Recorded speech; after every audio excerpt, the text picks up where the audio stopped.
You are now entering the Nintendo PowerZone. Now you're podcasting with power.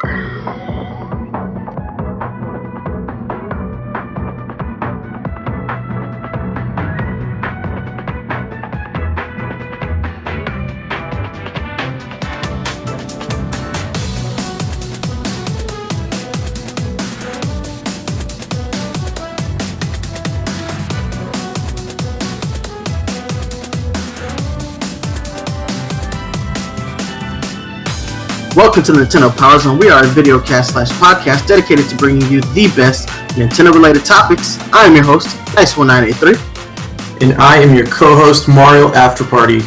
And guys, we've waited a long time to record this specific episode, but we believe the time is now, and today is our Legend of Zelda spoiler discussion. I've been dying to record this episode for weeks now. We've waited over 2 months to allow you guys to finish the game. And if you haven't beat the game by now, well, then I'm sorry. Maybe you should hold off on this episode until a time comes when you have completed the game. But don't worry, once you have, this episode will be right here waiting for you. It's not going anywhere. But since this is a spoiler episode, we're going to talk in depth about everything we can in the game. But first, we're going to go ahead and talk about the powered up news. We only got one news story this month, but it's a pretty big one. And this is going to affect a lot of people potentially. Afterparty, hit them up.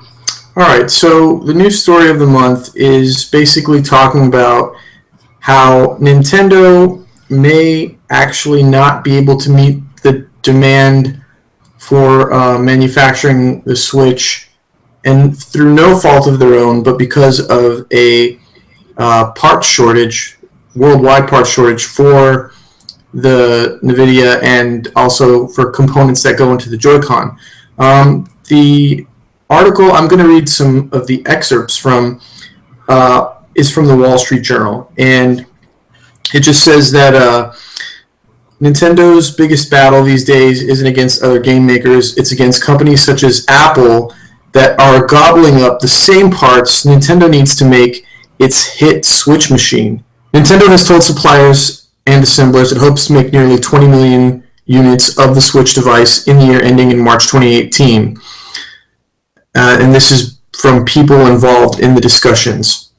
Though the company's official sales target for the year is 10 million strong, demand suggests it can sell many more, if it can make them. So that number that Nintendo gave out officially of 10 million, which I thought was really low, I was like, man, this thing is going to sell like, at least 15 million.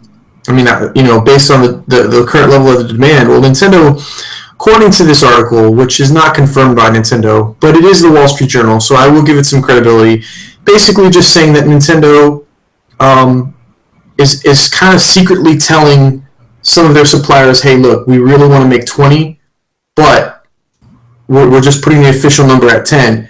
And then the article continues, the reason for that, the problem is an industry-wide capacity shortage for components used in smartphones, computer servers, and other digital devices. These include the NAND flash memory chips that store data, as well as liquid crystal displays, and the tiny motors that enable the Switch's handheld controllers to imitate the feel of an ice cube shaking in a glass. So those are the parts that they're having difficulty getting. And I'm not going to read the whole article, but basically it just says that analysts say rivals for the sought-after parts can often offer better terms than Nintendo. Makers of data center servers tend to use newer and higher margin components, while smartphone makers issue larger orders than Nintendo. So it's going to be difficult for Nintendo to get these parts, and because there is a worldwide shortage, it could pose it could cause issues down the line. That the article does not say how bad the shortage is, so we don't really know how significantly it's going to affect Nintendo's actual projections, like within their company, not the official ones that they release. We don't know if maybe this is going to be the difference between like them making 18 million Switches or 20 million Switches, or if it's a really huge shortage and it's like, yeah, we really might only be able to make 10 million Switches, even though based on the current demand, we could actually sell 20 million. I mean, that would be really terrible because it would kind of be the first time that Nintendo's shortage was really not their fault. But, I mean, it's a story that I'm going to kind of keep an eye on because I am just kind of waiting to see how this plays out, to see how significant it really ends up being. Because it might not be a big deal, but, I mean, you never know. I mean, nice one. You're kind of like the video game historian here. There was a precedence for a component shortage. Yeah, so back in 1989, Nintendo and most of, Silicon Valley was going through a global chip shortage. This is something that affected not just Nintendo because it reduced the amount of cartridges they could make, but it hurt more the third-party developers because Nintendo could only fulfill X amount of the demand, and if the third-party developer actually, asked Nintendo if they could find, the chips cheaper themselves, then Nintendo would say that's cool, but you have to meet the same standard of quality that we're delivering with our product. Now, this is a little bit different, but in a way, it's the same. Right now, we still have a lot of third-party developers in a holding pattern. They're still playing the wait-and-see game. And a lot of them are waiting to see if the Switch can sell. And right now, we're in a place where, yes, the Switch can sell.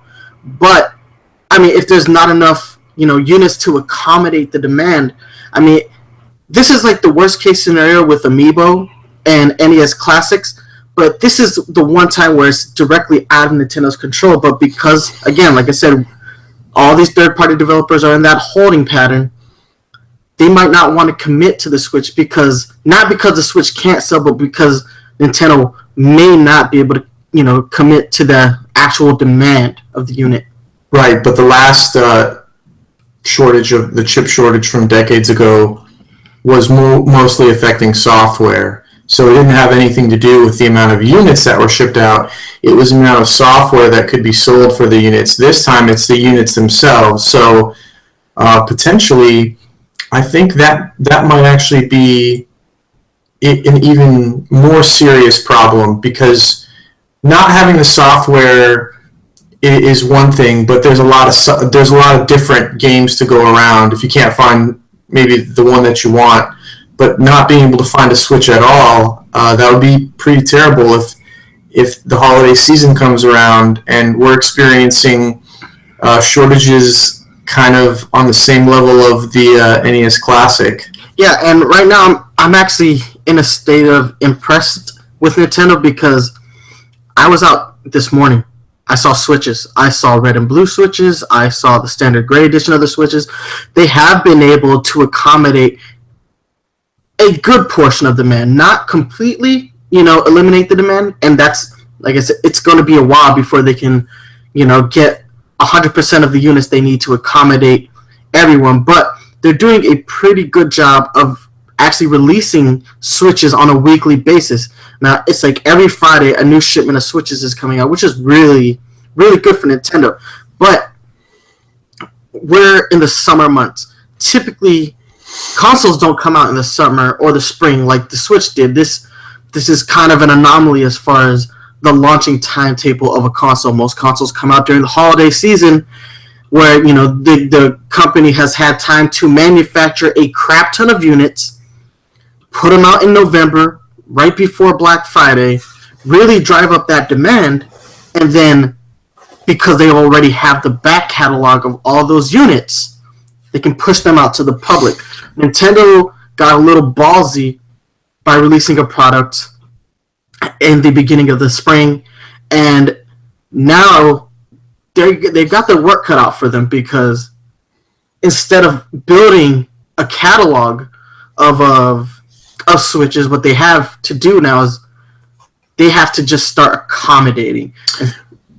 Yes, although, like I said, it's really through no fault of their own because part of the problem is the demand for the Switch is is kind of through the roof right now, which not a lot of people expected, and there is a shortage of the parts needed to make it. So that's, those things you can't predict. But I will say, though, that it is interesting reading stories about how people are getting multiple Switches for their household. Because if this wasn't a portable console, PS4 Pro or Xbox Scorpio, is it Scorpio or Scorpion? Scorpio, yeah. Well, at least till E3 when they changed the name. Right. So you would normally just buy one per household. Like you'd buy one, it'd sit in the living room, and you would share it with either your kids or whoever else lives in your household, and that would be that. But parents, and I didn't really think about this, which I'm sure a lot of people kind of did realize it, but I don't have kids, so I didn't think, oh yeah, it's basically kind of like any other handheld, like the 3DS, where you're not going to get one 3DS and make your kids share the 3DS because it's portable, and you want each kid to have their own Switch if you're going to get it for your kids when you're on a car trip or when you're out and about. So it's probably driving up the demand even more by the fact that they're actually selling more than one of these per household. There's probably selling 2 or 3 to some households that have kids or maybe both parents are gamers, and that's something that I didn't consider either. So it's kind of a lot of crazy variables and different factors all kind of combining for this perfect storm, which I really, really, really hope is not something that derails the Switch as far as the hype and the momentum, because right now we're getting into almost the 3rd month of the Switch, and that hype is still going strong. It's had a kind of an abnormally long honeymoon. No, yeah, that's very true. I mean, just in my household, though, there are 2 Switches. And in total, I have bought 3 Switches. One for me, one for my fiance, and one for you. Okay, but I paid you back for that. No, of course. No.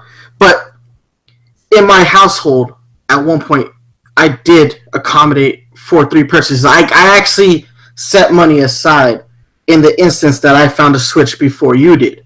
That way I could just pick it up and, pass it on. But still, I mean, in my household, I needed 2 Switches. One for me and one for my fiance because Splatoon.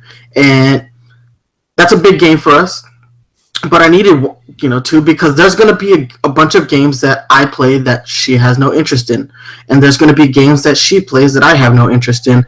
Right now, there's a lot of, like, intersection between our gaming styles because she is playing Mario Kart with us, which she's never done before. So she's actually being introduced to new games that she didn't find interest in previously, but I still needed 2 Switches to accommodate just for what was going to be happening in this household.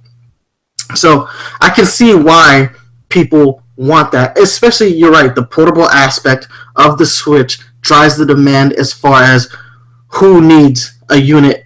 Like, if you have 2 kids and they're roughly the same age and they're both going to want to Switch, then you have to buy 2 units. Although that is an expensive proposition, man. You buy 2 Switches and a couple of Pro Controllers and a couple of games. No, for me, like I said, the Switch, for me, it was like, in total, it was like a $500 purchase. After games and controllers. And then another $70 2 weeks later when I found an additional set of Joy-Cons. That is true. Yeah, I mean, I think for the average person, if you get a Switch for $299 and let's say you buy Breath of the Wild and Mario Kart, which is Mario Kart $60? I forget. Yeah. Yeah, so they're both $60. So that's 2 games, and then let's say you want a Pro Controller at $70. $70, yeah. And that's not taking into account if you save money on Amazon Prime by getting these, which you could get some of this stuff for cheaper than that, but that would be $489 before taxes. So you're basically, to get a Switch with the games and a Pro controller, it's going to cost you about $500. So yeah, if you get two of them, that's a grand, and it is pretty expensive. But like I said, there are people who are doing that. There are people who are getting their kids, a Switch and getting one for themselves, and that's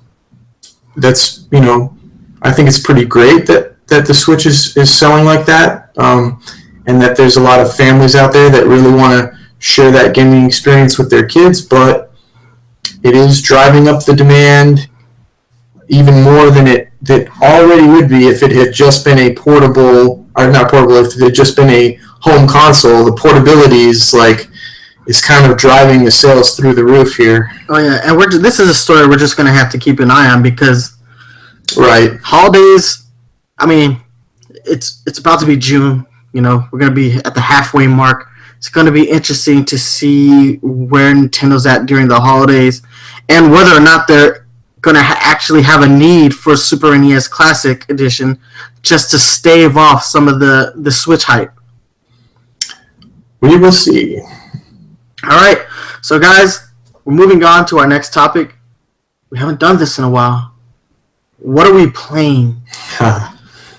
It's time to bring it back. Yeah, it definitely is, because I've been definitely playing a lot of games. So I've been very busy. So I played A Link Between Worlds recently. It's my second playthrough of that game, and actually, it was my first playthrough of that game. I enjoyed it so much that I played it twice in 1 month. So I beat it twice. And man, that game, I don't know how I slept on that game for so long, because it's brilliant. It offered a lot of the things that I felt like Breath of the Wild was missing. Things we're going to talk about, in our spoiler discussion later on. But it was such a brilliantly designed game, and it was a nice reason. It was nice to pick up my 3DS after a couple months of neglect due to my Switch. But it was a really fun game. Outside of that, obviously I've been playing a crap ton of Mario Kart. I already have over 100 hours in Mario Kart logged into my Switch. And finally, I've been playing a game that is very near and dear to my heart. I have been playing a lot of Ultra Street Fighter 2, the Final Challengers, and I don't care what anybody says, man. I think the price tag was worth it. I have thoroughly enjoyed that game. I have had a crap ton of fun. I've played with you. I've played with my brother. I've played online, and I've had a lot of fun with the arcade mode. You know what? For as all the crap people talk about the Way of the Hado, I actually did find a little bit of enjoyment with the Way of Hado. It's just that something a little bit fulfilling about actually being able to do a Hadoken. The other stuff doesn't work quite as well, like the Shoryuken or the Tatsumaki, but pulling off a Hadoken feels pretty good. I have enjoyed Street Fighter. It's such a classic game. It doesn't need all the bells and whistles. That game just works. We didn't need the bells and whistles back in 1992. We don't really need them now. That being said, though, yes, the price tag, I do think it is a little high, but, man, Street Fighter 2, we're not getting Street Fighter 5. Right, and if you like Street Fighter, it's worth it. I mean, I was on the fence with this one, but I played it with Nice One last weekend, and it's kind of similar in the case of Bomberman, where I felt that Bomberman was definitely worth it, especially now that they've supported it with all the DLC. But I do feel like in the case of Bomberman, like $50 was a little expensive. I think $40 would have been more fair. Same thing here with Street Fighter. I think $40 is a little expensive. $30 probably would have been more fair. But at the end of the day, if you like Street Fighter, and it's been a while since you played it, this is definitely going to scratch that itch. And Street Fighter is always a good buy. So. No, of course. And like I said, we're not getting Street Fighter 5, guys. PlayStation got that on lock. It's just a shame. I'd love to play Street Fighter 5 on, the Switch, but, man, for a guy like me who has spent his entire youth in arcades and just loves the fighting game genre as a whole, I needed this for my Switch. It wasn't really a question of whether or not I wanted it. Yes, I did want it, but I also needed it because with Street Fighter and really any kind of fighting game, there's really no value in having a fighting game that you play by yourself. That's never been the point of a fighting game. The point of a fighting game is to challenge somebody and compete against that person. That's where fighting games like add the human element to them. And that's something you really just can't replicate. The human element of a fighting game is the most important factor. You can build lifelong relationships based on fighting games. That person can be your enemy for life because of Street Fighter 2, or you could become best friends because you've learned from each other because of Street Fighter. I actually know people that I will never talk to because of Street Fighter 2. Oh yeah, I mean, as important as it is to have a mechanically sound, graphically pretty fighting game, fighting games have always lived or died by the P2P interaction. You've got to have that interaction with another person because that is the heart and soul of why people play fighting games, is to play against other people. It's not a solo experience. No, man, you can always learn a lot about an individual by the way they play a game like Street Fighter. Like, a person like me who is aggressive and, charges in and overwhelms his opponents, that's kind of like my personality in real life. I am aggressive, I am abrasive, I am in your face all the time. That the way I play that game is very reflective of the actual personality that I have. Whereas, a person like Mario After Party is more reserved, and he plays the game in a much more reserved way than I do. Like, he'll play the distance game, and that's fine. I'll still find a way to beat you, bro. That's not true with every character, though, because there's some characters where I just hounded you. Oh, you're a troll. I'm not a troll. You're an E-Honda troll. That is a lie. Just because. So Nice One and I don't want to get too much into just Street Fighter 2, but basically, I can brag about the fact that I beat him with like 8 different characters, and he can brag about the fact that he perfected me twice, and we were just going back and forth, with Street Fighter like for a couple hours, and just basically taking turns bodying each other, and it was really fun. Dude, an hour and a half of like let's just show. I was just gonna show you the game, and then it turned into like an hour and a half of like just trying it, and we still haven't done like all the modes that the game has to offer. We still haven't done like the buddy mode or any of that stuff because that's not where that game's heart and soul lies. You're absolutely right. It's about the P2P, connect. The way you play that game should always be with a person, and it was really fun to just get in there and play some Street Fighter game, and it's very easy to forget how goddamn good Street Fighter 2 is. It really is. And now they made some improvements to it too. They sped it up. It's 1.3 times faster than it was on the Sega Genesis, which I like. Which is slow still in the grand scheme of where the Street Fighter series has gone. Like, you look at a game like Street Fighter 5. I don't know. You watched the Capcom Pro Tour this weekend. You saw how fast that game is by comparison. But they've done a lot to scale Street Fighter up, which is nice. It's a good game. I thought it was worth the $40. I'm thoroughly enjoying it. I was playing it right before we got on this show today. So, guys, it's got my recommendation. After Party. What about you, though, man? What have you been playing? Man, I'm so glad we brought this segment back because I remember during the Wii U days, it's like, what are you playing? And half the time it was like, oh, I'm still playing Splatoon. And next month, oh, I'm still playing Splatoon. Or I'm not really playing anything right now.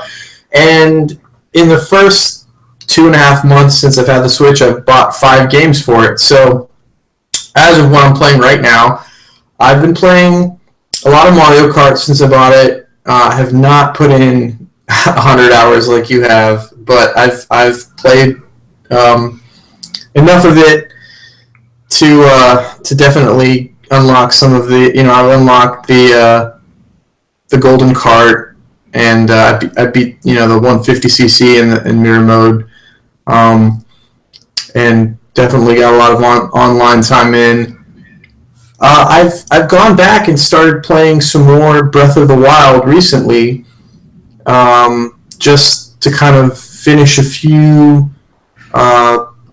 things in the game that I just didn't get enough time to finish before some of these other Switch titles were released. And then I have been playing a little bit of Puyo Puyo Tetris, which I downloaded actually digitally because it's only 1 gig, so it's a great digital download option. And of course, the ARMS Test Fire, which we will actually have our an episode dedicated to our first impressions of that game. So I'm not going to get too deep into the ARMS Test Punch because we're going to wait until the Test Punch Part 2 next week when they unveil some of the new modes that we didn't get a chance to play in Test Punch Part 1. And then we'll go ahead and give you our first impressions of that game. But those are the games that I have been playing, and it's quite a few, and it's been a long time since I have had so many games on my palette. Definitely, it was not like this for the Wii U. Oh no, man! We are currently in a state of being video game rich, as I like to call it. This is something other consoles get to experience. Like, as a PlayStation owner, when I bought my PlayStation, I finally had like this huge catalog of games that I could play, which I did, and like I plowed through them because I was video game rich. But when it came to my Wii U, I definitely wasn't there. And damn, I completely forgot that I played ARMS all weekend because I've been playing more Street Fighter. No, but yeah, the Test Fire was definitely interesting. It was, I don't want to get too deep into this real quick, but I do want to touch on it. It was very interesting to come off a game like Street Fighter and play a game like ARMS.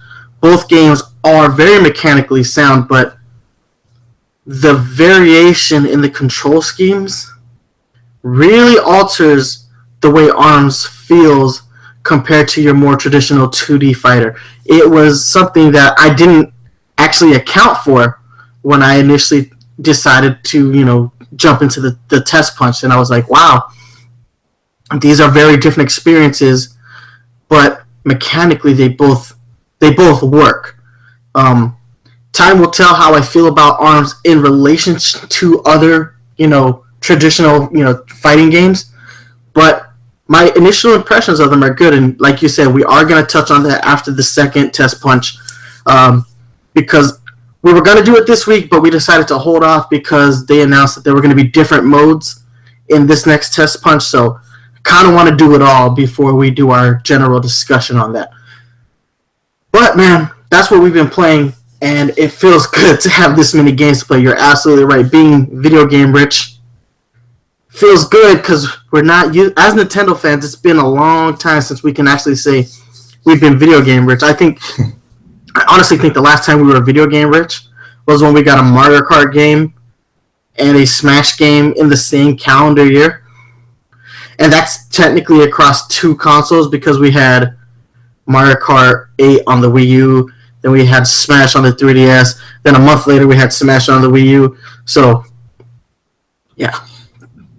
Thank God that they've combined the consoles, because, hopefully from this point forward, things are going to get a lot more interconnected. Well, I mean, they already said that we're getting, Fire Emblem Heroes is going to be a cross-platform game. Oh, shit, wait, before we move on. Monster Hunter Double Cross for the Nintendo Switch. Let's just rewind back to the news section. I want to briefly touch on this because this is so interesting. Nintendo and Capcom are making a game that is cross-compatible with the 3DS version of the game. You can take your data from the 3DS, transfer it to the Switch, but if you have friends who might have the game on their 3DS and you only have it on your Switch, you can still play with each other. We are seeing a cross-connectivity between 2 unlike consoles, and that that is how Nintendo is going to be able to sustain both pieces of hardware in the future. If people aren't ready to upgrade to the Switch, making games that are cross-compatible with both consoles, that is brilliant. When I saw that last week, I basically did a backflip because it's been a while since I played a Monster Hunter game, but I do have fond memories of that game, and I am excited because this is going to be the biggest, the baddest version of Monster Hunter for the Switch, so I'm excited. But that's our news. That's what we're playing. And guys, it's time that we go ahead and move on to our topic of the month, our Breath of the Wild spoiler discussion. So Breath of the Wild removes a lot of the Zelda baggage, gone are the traditional dungeons, the Triforce fetch quest, the item-based dungeons, and a lot of the tedium that comes with the Zelda timeline. That's not to say those elements are bad, but Breath of the Wild strips them away to make way for new innovations, and we're going to go ahead and thoroughly discuss those today. Not only that, but for the first time in its 30-year history, a main series Zelda game adds voice acting to accentuate a story that begins 100 years ago as far as this game is concerned. So let's go ahead and start at the beginning of this game. So the way this game opens up is Link wakes up in a stasis chamber. He's told to open his eyes. Open his eyes. He needs to be the light of the world again. At this point, we should just go ahead and say it's our spoiler discussion. This is the voice of Princess Zelda, and something has happened that Link is needed. But Link has been asleep for 100 years. How did you feel about that, like, that hard opening to the game? Because it's not really a soft open. Like, they pretty much just throw you into the world from that point. You get told to open your eyes, you put some pants on, and the game just starts. There's technically a tutorial, but it doesn't even really feel like a tutorial. You're just kind of thrown out into the world. Like, you get pushed out of the nest by the mama bird, and it's all about what happens, what choices you make from that point forward. So how did you feel about that hard open? I liked it. I would prefer hard, if that's what the term you want to use, a hard opening, because I've never actually beaten a Zelda game until this one. I played one for the Game Boy Color, and I played Ocarina of Time on my 3DS, and I got pretty far through those games, enough to get close to the end, but I wouldn't consider myself like a big Zelda fan, and I felt like I didn't need a tutorial. I don't really even play Zelda games that much, and I prefer to learn while doing, just to learn on the go. I don't want to sit there through a tutorial and have to spend 2 or 3 hours, having the game hold my hand. And this game didn't do that. It just let me learn on the go, and I prefer it when games do that. It does make them a little bit more difficult, but ultimately, for me, it makes it more enjoyable. See, for me, it was groundbreaking, because Zelda games traditionally are hand-holdy, especially in the first hour and a half. They teach you every single mechanic. Twilight Princess especially takes a long time to get going, because they actually teach you basically everything you need to get through this game. Actually, one of the first things you learn is how to catch and throw, rams, and you need that actually. You don't even do it very often, but you actually need that to actually beat the game. That's how you beat Ganon, is you catch him and you kind of throw him off to the side. It's something that they teach you very early in the game, and it doesn't get used a lot. It gets used on the Gorons, but it doesn't get used a lot outside of that. And it's very handhold. You just gotta learn everything. This game just said, here you go. You have no weapons, though.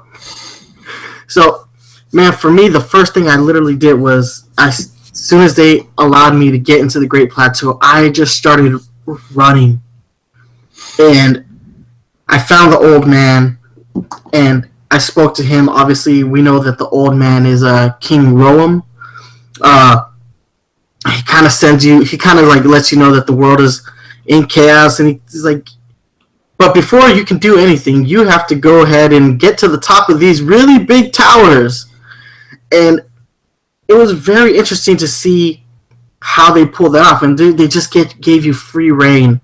But that opening section in the Great Plateau, I was impressed by how much stuff is actually in that section, because the Great Plateau is actually pretty self-contained. But within the Great Plateau, you have like all the basic elements of what's in the rest of the world, because you have your enemies, you have some shrines, you have the towers, but then you also have things like the guardians. And the first time I died was because I underestimated the power of the guardians. So I basically got my first rune, which was for me the first rune I got was the bombs, and I thought they would be effective to use against the guardians. They aren't. They aren't. That guardian fucked me up so fast. He literally just shot me once, and I was like, oh, I only have 3 hearts. That was bad. And it was because of that experience, it was a while before I actively started hunting guardians after that. Like a long while. Because the game taught me to be respectful to certain elements. Like, this game intentionally breaks you in the early goings. It lets you know right away, you can't kill this, you can't kill this, you can't kill this, you can't jump from this height. It breaks you. It literally sets out to break you. It teaches you to be respectful of the things that are in this world. And if you aren't respectful to those things, it will eat you alive. A couple things I want to point out also in the Great Plateau is there's a couple of like iconic things in the Great Plateau, like the Temple of Time, but it's in fucking ruins. Like, it's completely like destroyed. But it's like the Temple of Time that hardcore Legend of Zelda fans who played Ocarina of Time, they're going to recognize it. And it was so brilliant to see there. I know there was something in the Great Plateau that out of all the people I spoke to who played this game, I was the only person to find the heavy jacket for the winter portion of, the snow portion of the Great Plateau. And it's because I went and talked to the old man. I found the old man's like shack, and he had like a cookbook or diary there, and he's like, I wish I had remembered the ingredients. And then you basically go on a little fetch quest to find meats and fish for him so that you can cook this meal for him so that he'll give you his warm jacket. Outside of that, though, those initial 4 towers that you have to find, and the shrines that go with them, what I really liked about that was after that, you pick your own path. That's your tutorial, and it doesn't feel like a tutorial. And it's, like I said, it's this great heart opening that I did not expect. It was very much like playing the first Legend of Zelda. You meet the old man in that game, and he tells you it's dangerous to go alone, take this, and he gives you a sword. And then you're set off into that classic world of the original Legend of Zelda. I wasn't really expecting that, and they kept telling us that. But in the throes of my mind, I could not fathom Nintendo going that far back with its mentality, saying, "Hey, this is going to be this way. We're going to make it exactly the way that first game was. We're going to give you the basic items that you need to kind of survive this world, and then it's your job to survive this world." But man, what about you? How was your whole Great Plateau experience? So like I said, not the most experienced Zelda player. I think I made it harder than it needed to be because I didn't realize that you could use the little stone pots for cooking things. I just assumed that you would have to get like an actual pot to put over the flame, and because there are like ladles lying around and shields that say like pot shield, and I just thought you'd have to put all that stuff together, but you don't, and it was easier than I expected it to be. So for me, I mean, the game, you do have to respect the open world. You have to respect the Breath of the Wild, because those monsters and those guardians will eat you alive if you don't. And I remember in one of the shrines that's surrounded by guardians, I tried to kill one of those guardians so many times, and of course I'm using like a stupid little sword that probably only does like 5 damage, and I mean, I would at this point in the game, I didn't know how to do any of the it hadn't really been revealed in the game at that point that you could do the dodges or the perfect shields. So without those mechanics, I would just run around the guardian so that he couldn't keep targeting me with his eye. He'd have to keep spinning, and I would, I think we had the bow on the Great Plateau, so I would just shoot him in the eye, hit him with the sword, shoot him in the eye, hit him with the sword, and I would just keep hitting him until basically I was like breaking all my weapons, and I'm like, God, he won't die. And then, of course, there's no room for error because you get OHKO'd by these things, and I just kept dying, and I'm like, okay, I guess you're not really supposed to try to kill these things right away. And I spent a lot of time after that running from some of these enemies that I just knew, like, there's no chance, because you are going to die. And but I love that about the game, because it doesn't hold your hand. It throws you out there in the world, and you can instantly encounter things that you're not ready for, and that's part of the beauty of the game. But as far as the Great Plateau is concerned, it was a very good way to at least contain the part of the game that, because they have to teach you some things before they release you into the world. You have to get the runes, you have to learn some basic fundamentals of cooking, how to use the environment to stay alive, and it does a good job by giving you a pretty big area to learn that on, because the Great Plateau is pretty decent sized just by itself, and it's only a fraction of the whole world. Less than 1% of the game is Great Plateau. But if this was a game that came out back on like the PS1 or something, you could have a whole world just on that size alone. Back in the day, it's a pretty big plateau, and they do a good job of letting you learn the fundamentals before giving you the paraglider, and then you really are on your own, and then you really do have to choose your own path, because the game had to guide you in the beginning to some extent, and they did their best to make it as open as possible. But the Great Plateau, I think, was the perfect way to go about making it as open as possible while still holding you back just a little bit until you're really ready to go out there and pick which divine beast you want to go after first.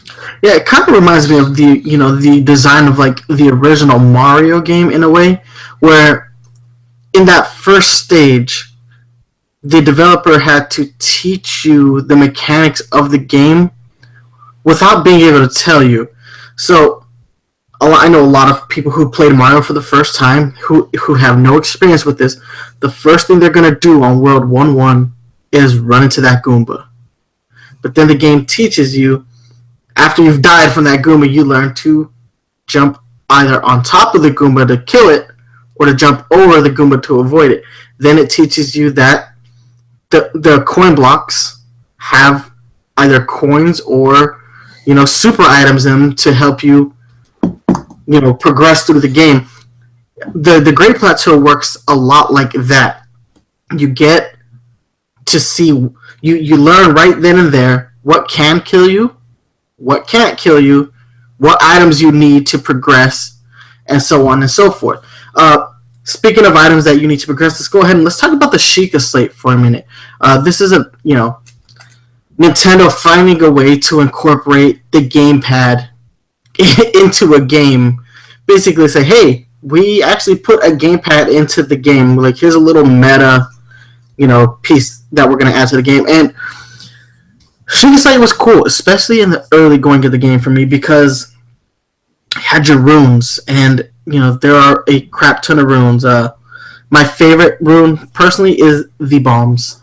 There's nothing more fun than climbing to the top of a hill, throwing down that the ball bomb, watching it roll down the hill in front of a little group of bokoblins, watching the little question mark pop up over their head, and they run to it, they stare at it, and then just blowing them to hell. There's just something satisfying about that. I actually did that.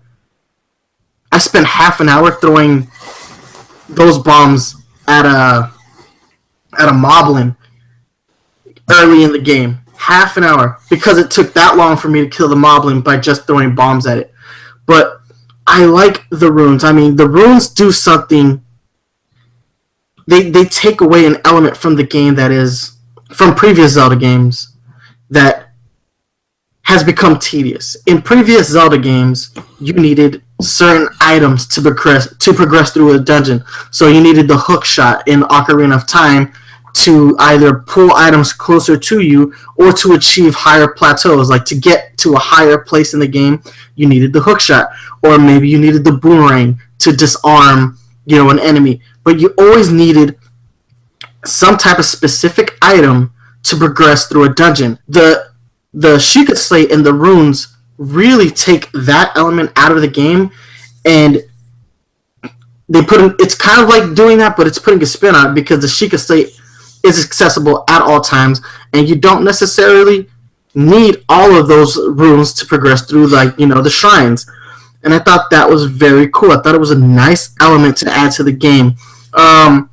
Outside of that, there are a few things that were taken away from the Sheikah Slate as far as real-world compatibility is concerned. That they had initially designed it to incorporate the touchscreen on the gamepad. Those functions were removed when the game got announced for the Switch, because when you dock the Switch, you can no longer access the touchscreen functions. That being said, I don't think those were really missed.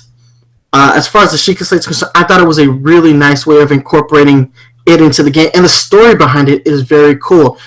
Like, it originally belongs to Zelda, and it's given to you at the start of the game, and it is your duty to unlock and upgrade this piece of technology that you don't really understand.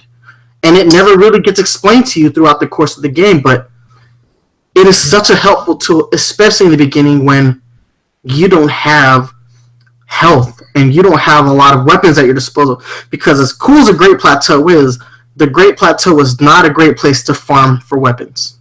Yeah, and it's nice that they give you all those tools that you need to solve the puzzles of the game right away in the beginning, because then you don't have to worry that you're going to be at a shrine that you can't solve, because they just give everything to you right away. And the Sheikah Slate is, pretty much goes in line with the rest of the Sheikah technology that you're uncovering, by finding the shrines and pretty much unlocking the towers. And that's just an ancient technology that is far superior to anything that's currently around during the time that you're playing, and it's pretty cool. And I would say my favorite rune is probably the and it's a difficult choice because I do like the bombs, but I would say Cryonis, just because it's the one that makes me think the most, because sometimes I kind of forget I have it, like especially like if there's a part where it's like you need to cross a river and I'm like, oh man, I'm not going to be able to, I don't have enough stamina to swim that distance, and I'm like, oh yeah, I don't have to swim. I can just use Cryonis. I can just create a bunch of ice pillars and get across the river that way. Or you see like a treasure chest floating in the water, and you're like, well, I can't open it in the water. It's like, oh yeah, I can raise it and then open it on top of the ice pillar. And then you can also use it to climb waterfalls, and it's very versatile, and it has a lot of really cool uses that sometimes, like, because you have to use it over water, I would get to points in the game where I would kind of forget that I had it, and then I would try to think, well, how am I going to get around this? And I'm like, oh yeah, I have Cryonis, and it just kind of forces you to think outside the box, and I really like that. I use Cryonis in a couple of different ways. One way that I'm surprised I didn't tell you I did this, but during one of the Divine Beasts, so there's one Divine Beast that I had a particularly hard time getting inside of. It's the Zora one, where they're throwing ice pillars at you, and these giant spiky balls of ice are being thrown at you. At one point, I was actually using Cryonis behind me so that I could make pillars of ice so that I wouldn't have to always break the blocks that were coming behind me with an arrow, so that I could save my arrows for the ones that were coming in front of me. And I thought that was a cool use. But there was one point in the game where I used Cryonis in a way that it was just so funny to me. When I was looking for the Hylian shield, you can actually use Cryonis on gateways to to raise gates. There'll be a little puddle of water, and then you just use the Cryonis, and it'll actually put that ice pillar up and just open the gate for you, and then you just casually pass on through. And they actually use that in a couple of the shrines, but by the time I got to that point, I hadn't played a shrine that used Cryonis that much.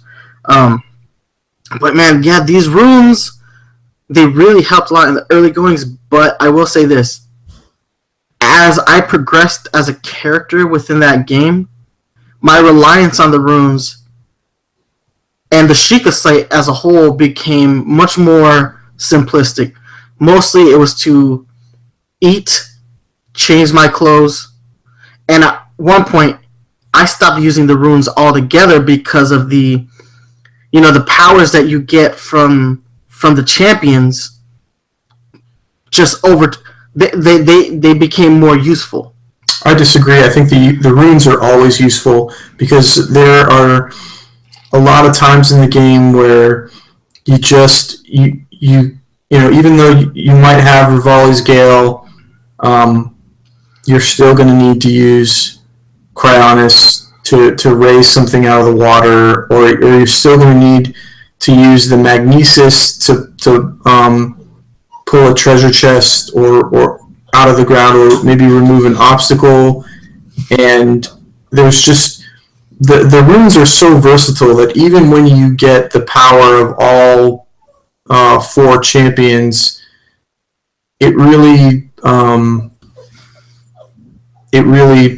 it's still useful.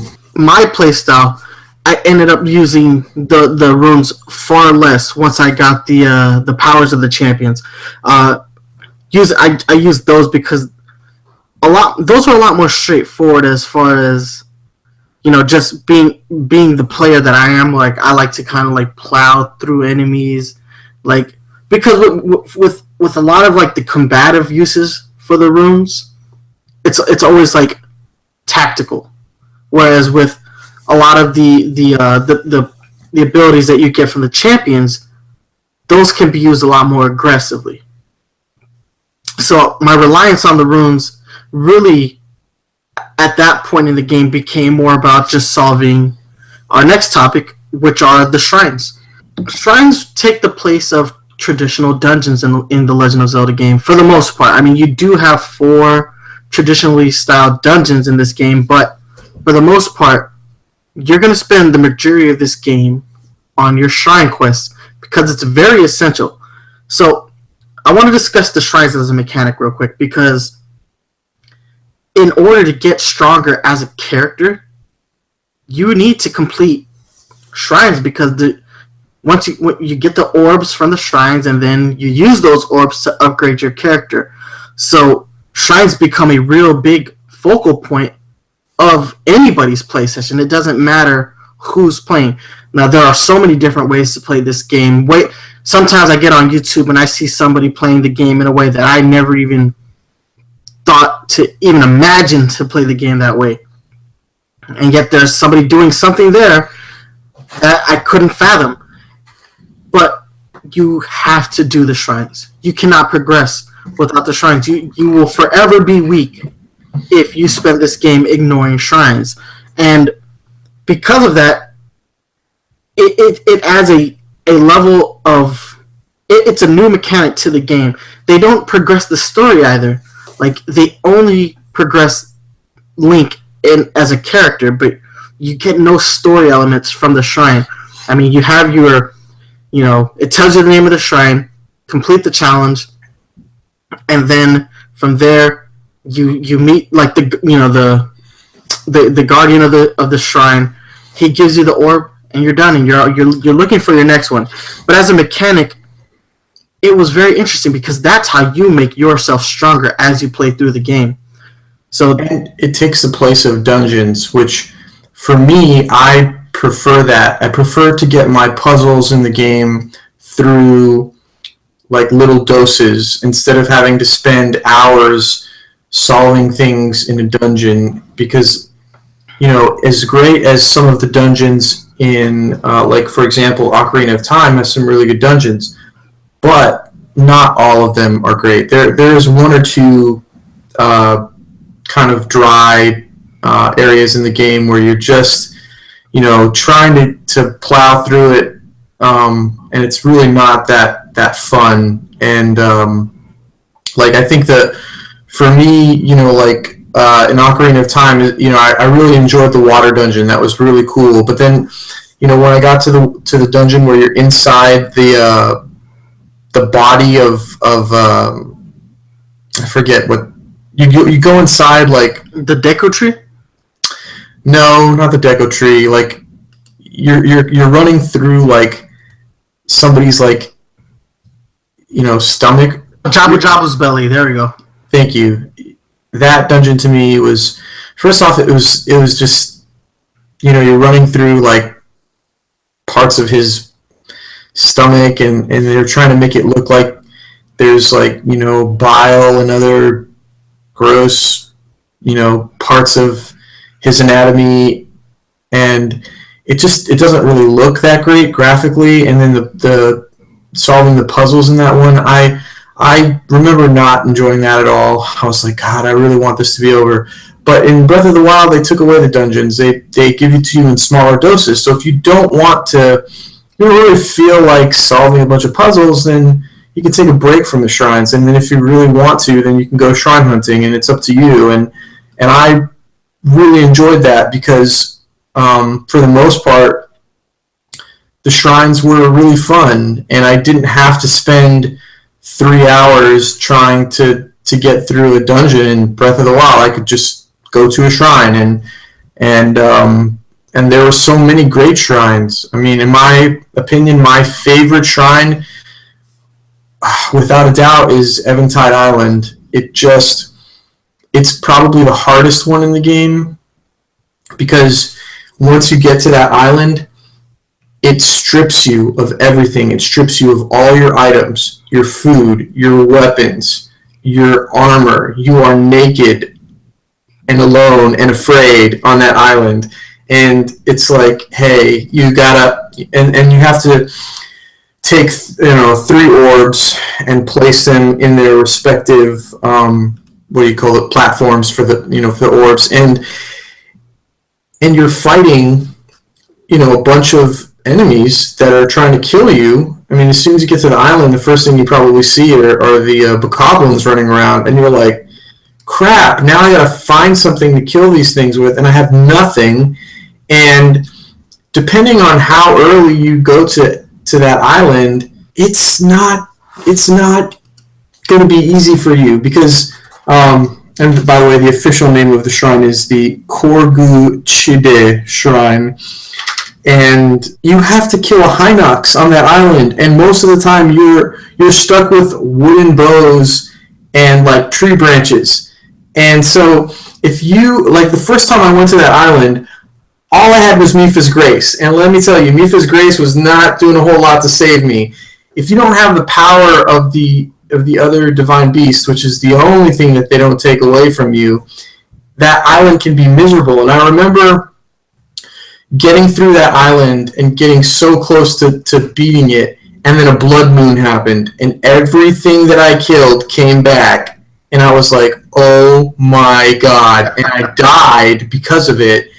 And then I redid it, but I didn't realize that like when it restarted you, it goes back in time before the blood moon. So then I realized that I was at a point in the game where the blood moon was going to happen no matter what I did on that island, and so I had to leave the island and give up on it and come back to it later when a blood moon wasn't about to just pop up and ruin all my hard work. And when I came back to the island the second time, I had more of the powers, and really Urbosa's Fury is the most helpful in taking out that Hinox, and that's I think probably the key. If you only went to that island with one power, that would be the one that would probably be the most important.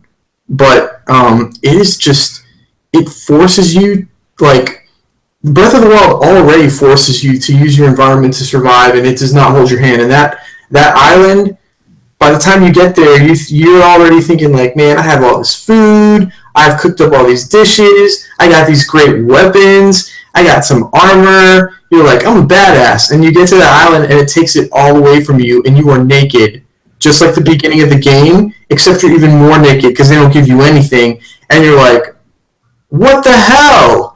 And it's just, it's so rewarding when you complete that,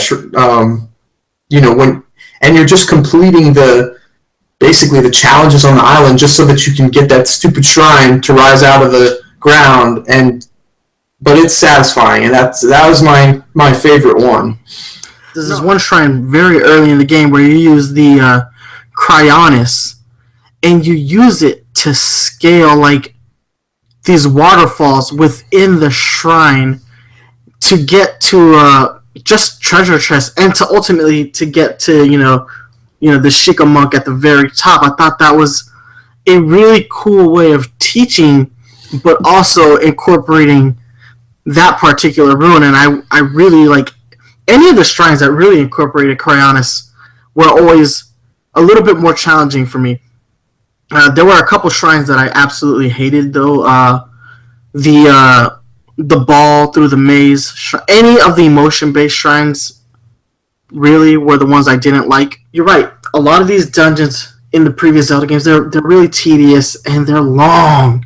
To have these bite-sized, shrines / dungeons, it really helped me feel like I was accomplishing more. And there was like this instant reward for completing a shrine. You got the orb, and then the orb can upgrade your character. So there's like that reward to completing a shrine that you don't really get in previous Zelda games. The reward for the other Zelda games was given to you really early within those dungeons, and that's the progression item. So you need the hook shot. You need the hook shot in like Ocarina of Time. You get that very early. So by the time you've completed the dungeon, you've become adept at using the hook shot. So that reward isn't there that there is for when you get that orb at the end of completing one of these shrines. Well, and you learn very quickly that there is always a treasure chest in every single shrine you go to, and some shrines have more than one. Some shrines have 2 or 3 in them, and so you're constantly scouring the shrine because you know there's at least one in every shrine. And so not only are you going to get that orb that helps you level up your character, but you might find a cool piece of armor or a weapon, or maybe just a precious gem that you could use to sell. Because the rewards from the treasure chest, 9 times out of 10, it's worth trying to find them in the shrine. So you're right. It's an immediate reward just for completing one shrine. Yeah, and it's done in a way that it's very intuitive to find a shrine and just go ahead and do it and complete them. And now there's not a single shrine that I struggled too deeply with. I do think they could have scaled the shrines up a little more.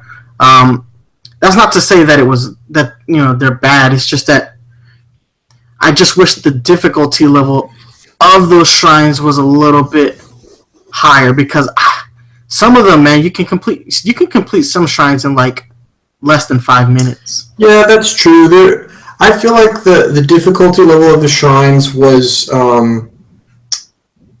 pretty much spot on for me, because yes, there are some shrines that are super easy, but there are some shrines I had some difficulty with. And for example, there's one right near the Great Deku Tree, and you're supposed to look at the constellation to get the pattern for where you want to place the orbs. And I honestly, I stared at that wall and I tried to figure it out, and I couldn't get it, and I still haven't solved it. I'm going to come back to it later, but and there's some other shrines too, like some of the ones where you've got to connect the electrical charges to certain areas I just kind of was like, I'm just going to be cheap and connect all my weapons, and there were some difficult ones, and they're varied, because not every shrine is a traditional, you're going down into this little underground, shrine cavern.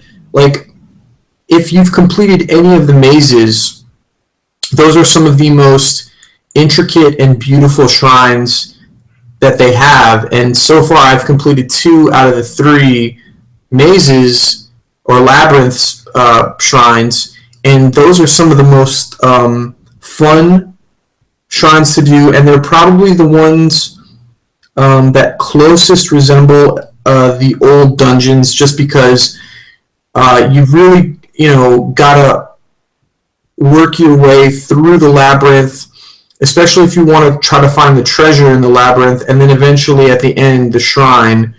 And those can be time consuming. Even for some of the ones that, like, if you have Rivali's Gale and you just want to fly to the top and cheat and run to the top and drop down every time, if you're trying to get the treasure in those shrines, it still can be a little bit time consuming.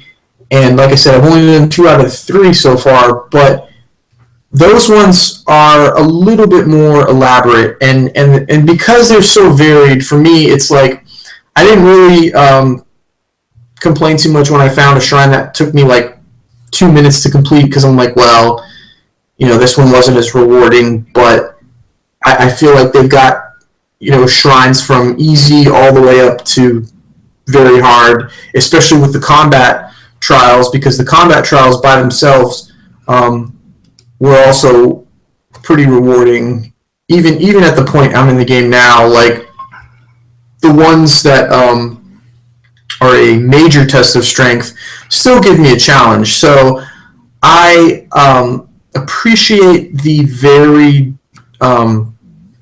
number of different shrines, although I am kind of with you on the motion controls. Those ones, if there is a weak point, it's probably the motion control based shrines, but I mean, hey, there's 120 of them, so I don't really want to touch on the Korok seeds too much. I do want to say that as a mechanic, that is the weakest mechanic in the entire game, and it's bad because it's so essential to upgrading like your inventory. But at the same time, you don't really need to find a lot to upgrade enough to the point where you have enough slots for everything. Yeah, I completed the game with only 36 Korok seeds. Yeah, and that's enough to get a few extra slots and everything. I will say that it is a little bit ridiculous that they expect you to find 900 But that said, when it comes to the exploration aspect of the game, I was glad that when I went to some remote part in a corner of the map that was not going to help me, like there's no shrine, it's not part of a side quest, it's just some crazy location. It's nice that there at least was a Korok seed to reward me for traveling to this remote spot, because there are some places on the map that they're not close to a shrine. It's hard to get to. There's almost nothing there, but at least there was a Korok seed or 2 Korok seeds to reward me for going to this crazy spot, which wasn't going to help me do anything else other than to say that I have been there. Exactly. All right, let's go ahead and since we're talking about dungeons and shrines, let's go and move on to the divine beasts. So these are your more traditional dungeons, and there are 4. Let's start with order of completion. For me, it was Varuta, Varudanya, Vanaboris, and then Vamado. So that's the Zora, then Goron, then Gerudo, then the Rito. That's the order in which I completed the Divine Beasts. My personal favorite in that bunch was actually Varuta. It was my first one, but it was also the one that gave me the most difficulty just trying to get inside of it. Because you're riding on the back of Sidon, and you basically have no control over what he's doing, and you have to basically just defend your way to the point where he gets you close enough that you can, attack the Divine Beast, and then you can get in. That actually took me about 30 minutes of just using arrows left and right to just kind of deflect all those blocks of ice and spike balls that were coming at me. But I thought it was great. And then once you're inside of a Divine Beast, I love the amount of control that you have after you've eliminated the Aether, and you can rotate the Divine Beast, and it's a very interesting way of incorporating traditional Zelda dungeon elements and giving them a new twist. And it was very cool, especially in the early goings, lifting the trunk of Varuta so that you could get to the top of his head and just doing all that. And then once you get inside of that, once you've completed all the things you need to do within a Divine Beast, you get to fight a form of Ganon. And these were interesting because traditionally in Zelda games, you have your own kind of dungeon bosses. To see a portion of Ganon as a dungeon boss, that was a new twist for me. And initially, I didn't know if I liked it, because Zelda has such great character design, and they've always done a great job of designing these dungeon bosses. To fight a version of Ganon, it felt off. But ultimately, though, I think it works in the context of the game, especially, once you realize why you're fighting a form of Ganon, and we'll get to that when we discuss the memory quest portion of the game, why you're fighting forms of Ganon versus, traditional dungeon bosses. But for me, the Divine Beasts were some of the strongest points of the game. And it took me about 15 hours to get to my first one, but once I was there, I realized I want to do more story stuff just so I can get to these Divine Beasts faster, because they work as mechanically. They are the best part of the game for me. I did the same order you did. I went Zora, Goron, Gerudo, and Rio. Although, if I could do it all over again, I would have gone Rito first, because Rivali's Gale is probably the best power in the game. When I first got it, because it was the last one I did, I was at first I thought it was a letdown. I was like, what? Just some gust of wind that shoots me up in the air? I was lame. But then I realized, God, if I had this at the beginning of the game, it would have helped me with literally everything. Because you realize how versatile it is. First off, when it comes to just exploration alone, especially climbing mountains, climbing is really tedious. I'm glad that I found all the climbing gear so that I could climb things faster, But I built up my stamina wheel a lot just so I could jump up the mountains because I hated the time it took for me to just, climb my way up. And Rivali's Gale really almost eliminates that, except with some of the tallest peaks in the game. And you can just shoot straight up. And then even if you don't have a big stamina wheel, like in the beginning of the game, it would have been nice because I would have been able to reach some areas of the game that I couldn't otherwise reach because I would have been able to use Rivali's Gale to make up some of that difference so that I didn't have to climb the whole way.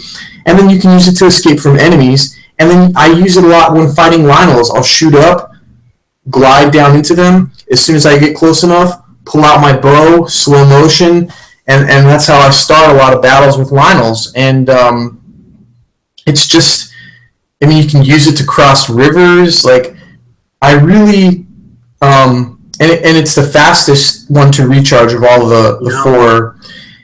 And I was like, man, like I really wish I would have done that one first because it's the most useful of the four, and it's my favorite boss battle because I would say the Zora one that you liked is probably my second favorite because it is pretty cool.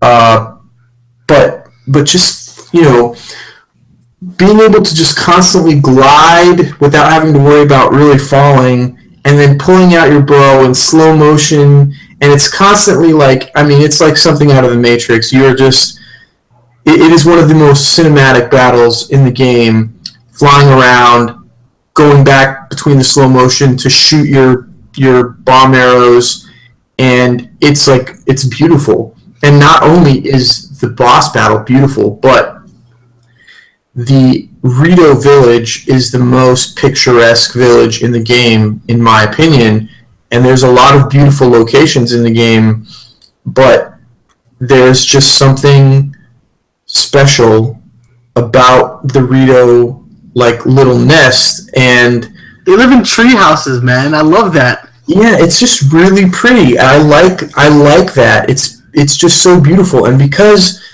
basically they're living in one big treehouse that circles around a ginormous rock, by the time you get to the top, you get to see an overview of the area around you. You're up so high. It's nice to jump, to glide to the areas in the game that you want to go afterwards, and then you don't have to deal with any of the elements in the village like you do it with in the Goron City, where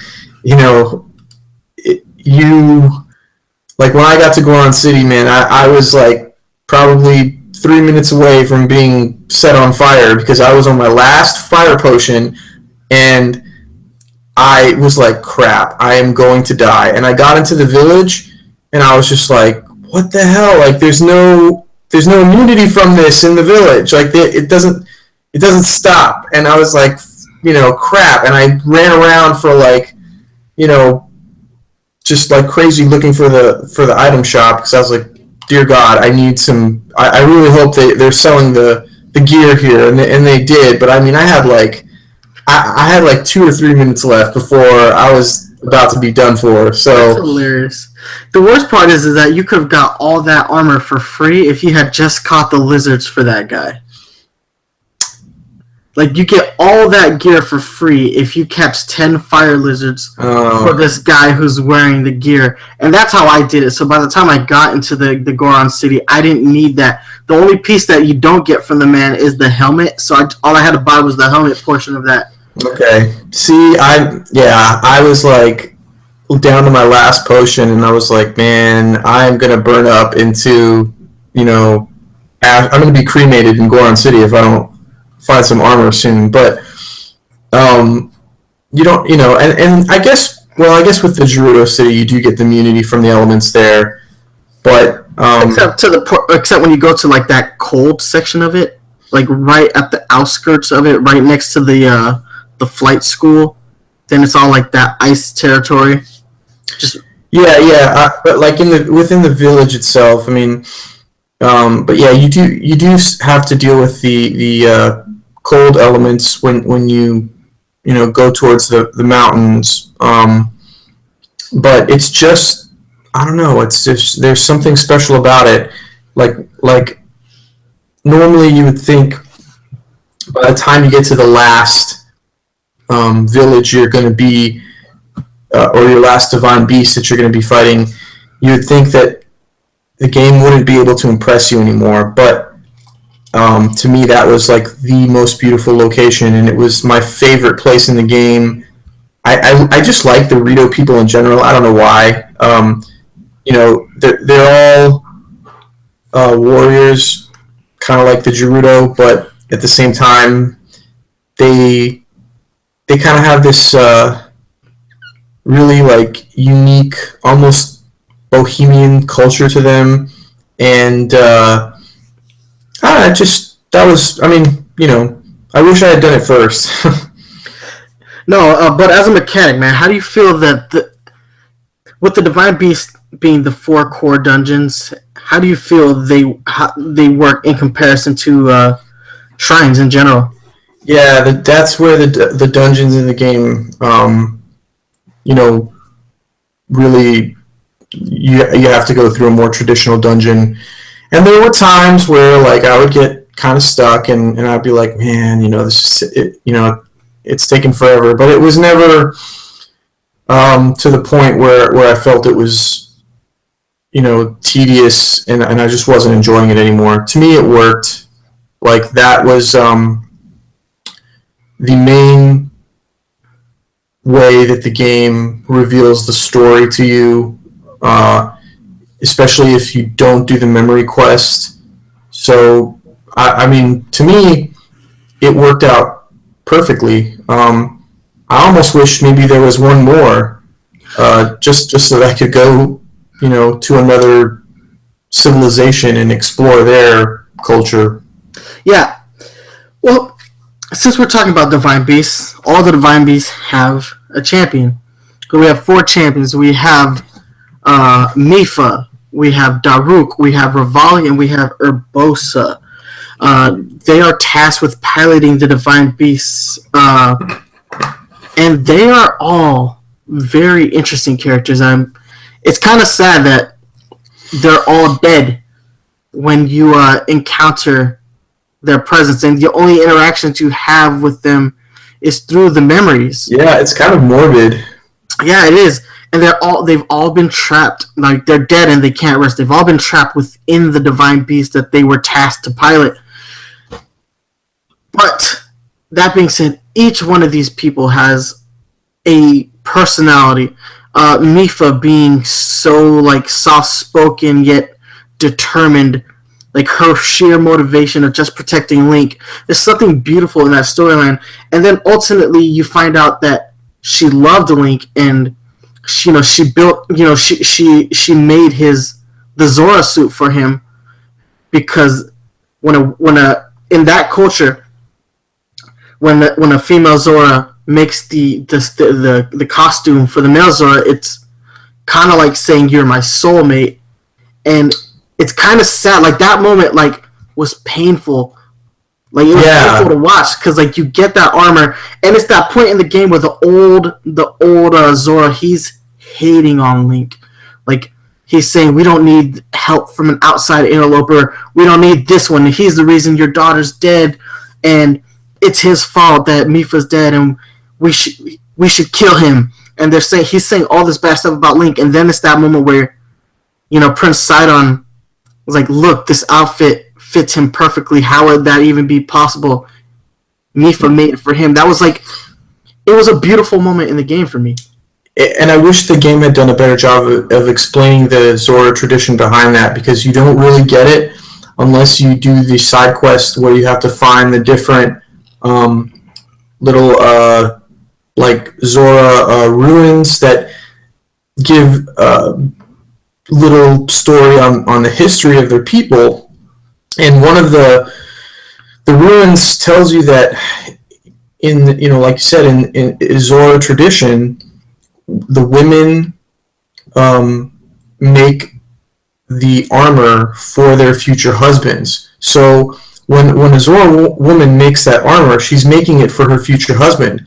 And so I didn't understand that in the beginning when that part of the story was revealed, because it's like, oh, she made that for you. Well, obviously she's giving you a gift. That means she must like you, or she must really love you.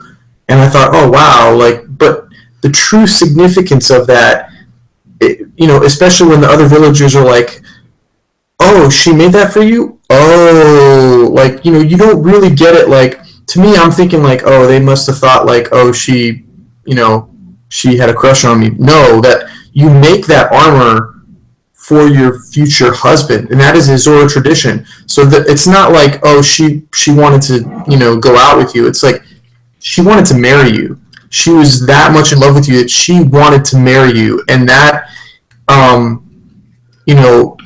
like when you realize that, it's like an emotional moment. You're like, oh my god. No, it truly tugged at my heartstrings, because it's like she's dead. She's by the time all this transpires, she is long since passed, and not only is she dead, but she's trapped. Her spirit can't rest. So it's this whole like, this is the saddest Zelda game that they've ever made. But Mipha is the character that I thought had the most beautiful story arc of all of the champions. In that sense, she's almost the most fleshed out of all of them. And I think what made that all the more special for me was the Zora village was the first village, Valruta being the first divine beast that I had, done, that being my first village. It is one of my strongest memories of the game, and that part just sticks out when you have that moment of realization. It's just sad. So every time you wear that outfit in that section of the game, it's almost heartbreaking for the character of Mipha, and I didn't expect that level of storytelling in an open world game. And they accomplished it so brilliantly, where you are given hints, but it's never really outright spoken. And when you do that quest and you get all that information, it carries more weight. That's my favorite part of the game, because it is the most complete story arc that a champion gets. Then we have Daruk. Daruk's motivation, he's just a protector, and he would do anything for the progression of his people. And I think he has a really nice moment after you've freed him from the Ganon form, and he sees his descendant, and he's wondering out loud whether or not the Gorons have managed without him. Like, have they evolved? Have they gone on to do great things? Do they even still exist? And then when he sees I think it's his great grandson Yunobo. When he sees Yunobo and Yunobo sees him, it's this moment where, in that moment, I kind of felt that Daruk could have peace, because he's seen that his people did have the ability to go forward. Then we have Urbosa. Urbosa has personality. She's kind of like the trickster of the bunch, but she's also the most insightful. Well, she's a natural leader. She's fierce, and she's physically imposing. And out of all the champions, she's my favorite, because she's the best, in my opinion. She is the best voice acted. The voice actor who plays her is just world class. I mean, she captures her personality perfectly. She's intimidating, but she's got a sweet side to her at the same time, and she's just she's the one that you want them to, she's the one you want to lead you into battle. She is the leader of the group. And because I did her third, when I got to that point in the game, I was like, man, if she died, if Ganon killed her, Ganon has to be strong, because Urbosa is the most imposing champion in the game, and she's dead. So I was like, damn, that was another moment in the story where I was like, even Urbosa got killed. She actually has one of the best lines in the whole game. And it's at the very end of the game, that final cutscene when all the champions are striking at Ganon. She says something along the lines of, "I heard Ganon was once born a Gerudo." It's like, it's time we take care of this. And she snaps her fingers. I was like, damn. As like, damn. First off, that's an awesome way to acknowledge like a previous Zelda timeline where Ganon was at one point the king of the Gerudos, but it just shows like how no bullshit Urbosa is. She does not deal with no bull, and that's just such a brilliant line. I was like, oh my god, whoever wrote that line, give that person a freaking raise, because that was the moment that clearly captured the essence of that character for me. Like, there was like no quit in Urbosa. But I also like, out of all the champions, she is like the most insightful. She truly understands what Zelda is feeling, whereas the other champions where like, you know, Rivali could give two shits what Zelda feels like, and you know, Daruk he's not dumb, but in a sense he's oblivious to how Zelda feels about, you know, Link and his capabilities versus Zelda's capabilities. She's the one to break it down to Link. In every cutscene that she has, she's breaking it down that there's a reason why Zelda despises Link in the early goings, and she is the most insightful out of all of them. And I think that was great. With Mipha's like, he's mine, bitch. Exactly. No, yeah, like, she is the most insightful, and she has that nice moment with Zelda where, you know, where Link finds her, and Zelda's kind of like resting up on her, and she's sleeping, and they're like, let's wake her up now. But she's like, wait a minute. She snaps her fingers and creates the lightning. She was great. She was a very strong, positive female role model for you know, this game, and she has character. But it's time to move on to my favorite champion, Rivali. I love Rivali. Rivali is so arrogant. He's arrogant even past the point of his demise. But I love that cutscene where he's like talking to Link, and he's like, the only reason they even think you're better than me is because you hold that sword, blah, blah, blah. He's like, if you're so great, you'll meet me at the top of the Divine Beast. And he's like, oh, wait, you can't fly. And he just flies off, and he's so arrogant. And even after you freed his spirit, he's like, I guess you're not that bad. Like, he just cannot acknowledge Link in any way, shape, or form. And I love that. Like, it's something endearing about somebody who potentially could be a greater warrior than Link, but but because Link carries the Master Sword, you know, Rivali will never be acknowledged for his accomplishments. Like, his accomplishments will always pale in comparison to that of Link's, and he's aware of this, and he doesn't want to take it lying down.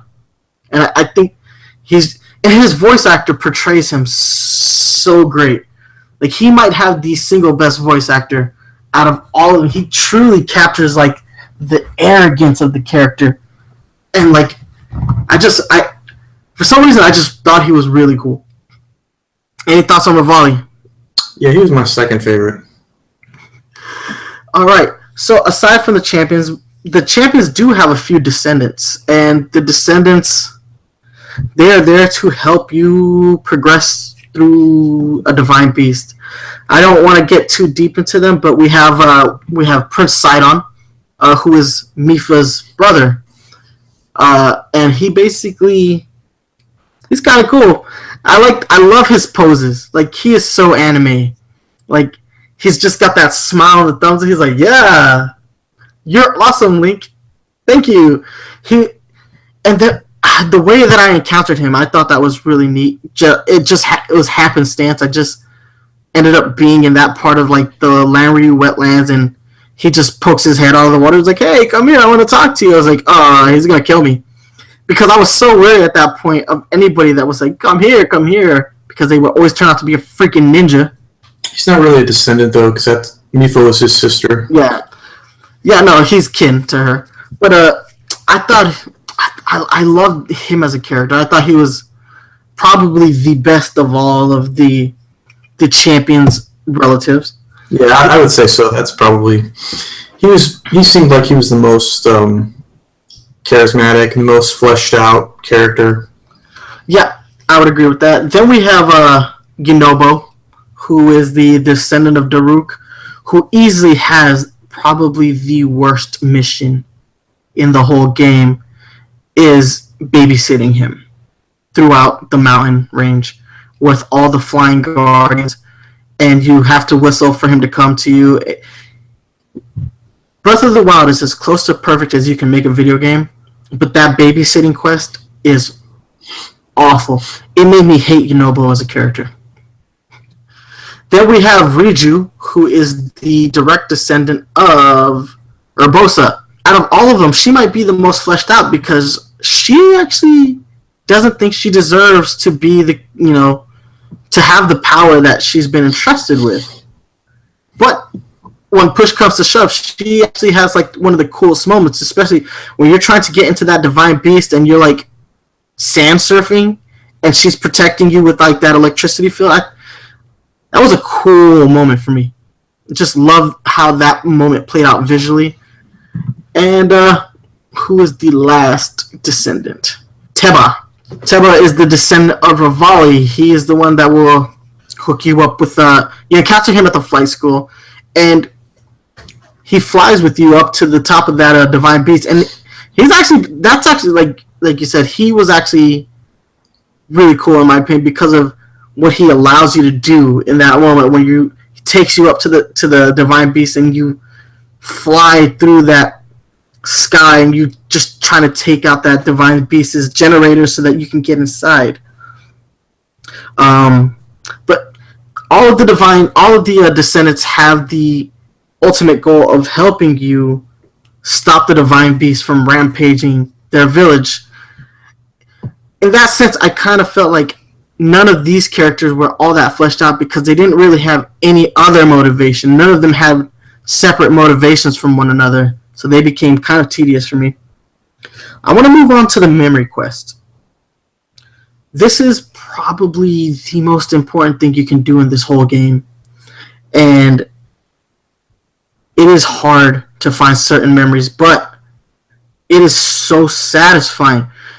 It is the one thing that you and I discussed. How would they tell story in a game where you could go directly to the final boss if you chose? And they did it through flashbacks.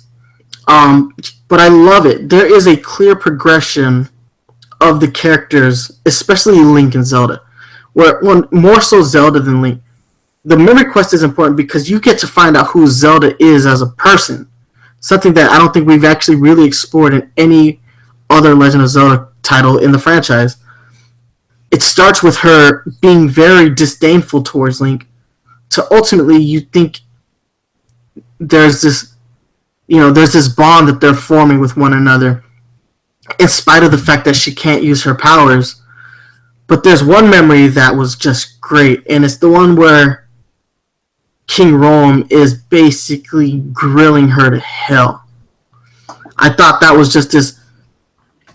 It was like a very real moment where it's like, I think every parent and child relationship, there's a moment where the child has disappointed the parent, and then they berate the child for it. The way he gets on Zelda, he's like, "Do you know what the people call you? Like, they call you the princess with no power." And I was like, "What?"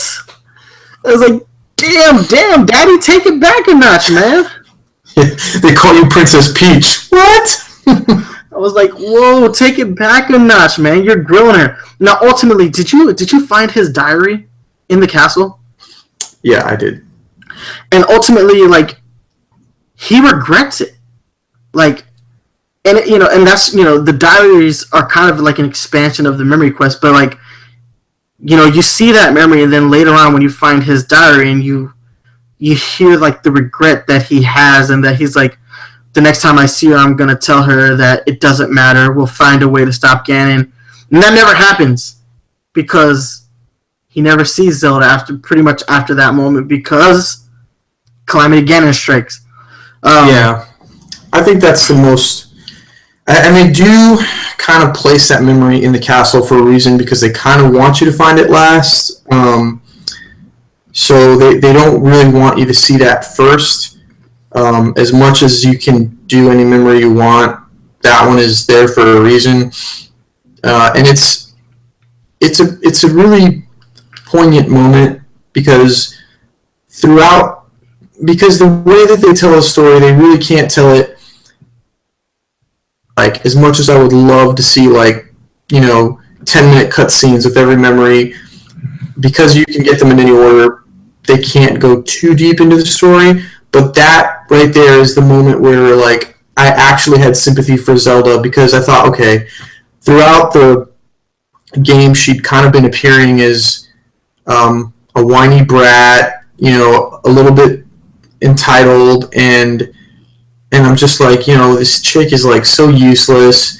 And then you really realize the weight of the world is on her shoulders, and she's just a 16-year-old girl, and she's trying to learn how to harness her powers without anyone's help because her mother's dead. She doesn't have any support. She's trying to do this, before most kids graduate high school, and she's trying to save the world as a 16-year-old girl, and she doesn't feel like there's anybody else that really can help her, because outside of Link, it's who's going to stop Ganon? And so she's like, well, she really has a lot of pressure on her, and as devout as she is and as hard as she tries, she just hasn't been able to unlock those powers yet. And she's like, well, maybe I'm a failure, maybe I suck, but even if I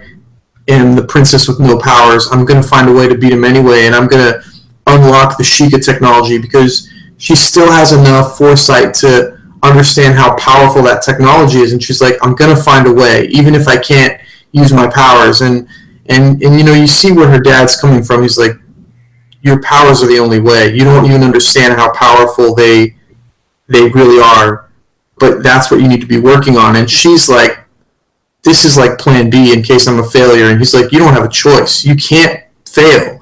And that's a lot of weight to put on a 16-year-old girl. So at that moment in the game, she went from being whiny, bratty Zelda to weight of the world, kind of more mature, tortured Zelda. And I was like, I kind of have sympathy for her now. Well, it basically, everything makes sense from that point as to why she is the way she is. When you see what kind of pressure she actually has to deal with, everything else falls in line, and it actually adds more weight to the fact that Urbosa is the only one who can kind of see and is insightful enough to understand why Zelda is the way she is. So it added a little bit more to Urbosa's character, that she was able to decipher all of that just based off of Zelda's actions and words. My favorite memory, though, might actually be the point where she tries to get Link to eat the frog. Yeah, that's pretty funny. All right, well, we kind of talked within the... But as a mechanic, though, how do you feel that this works? Because this is a game where story actually kind of really took a back seat. There are only 13 memories. 18 if you include the ones that you automatically trigger for encountering a divine beast. It's not like there's a lot of story in Zelda games to begin with. For most Zelda games, this is actually a lot of story.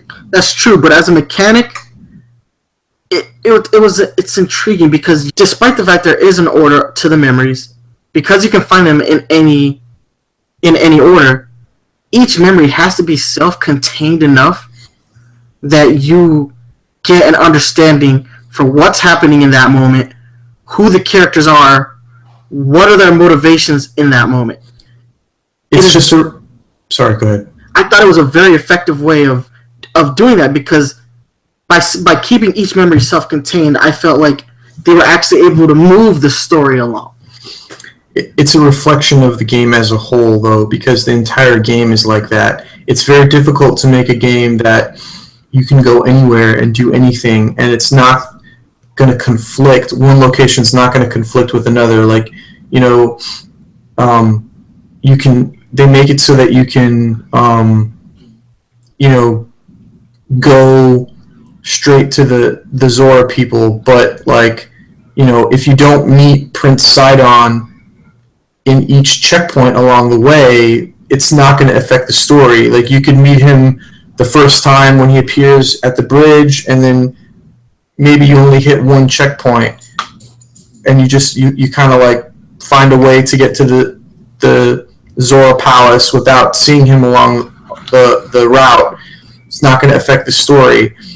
You know, you could choose to do the Gerudo people first and go all the way to the desert, which, you know, that would be a hard one to do first. But you're not going to you're not going to get to a point where you can't achieve, like, you can't complete the quests that they ask of you, or you can't complete the shrines because you just don't have like a game mechanic that hasn't been unlocked, because everything is unlocked right away, and nothing is going to conflict with the choices that you make after you get off the Great Plateau.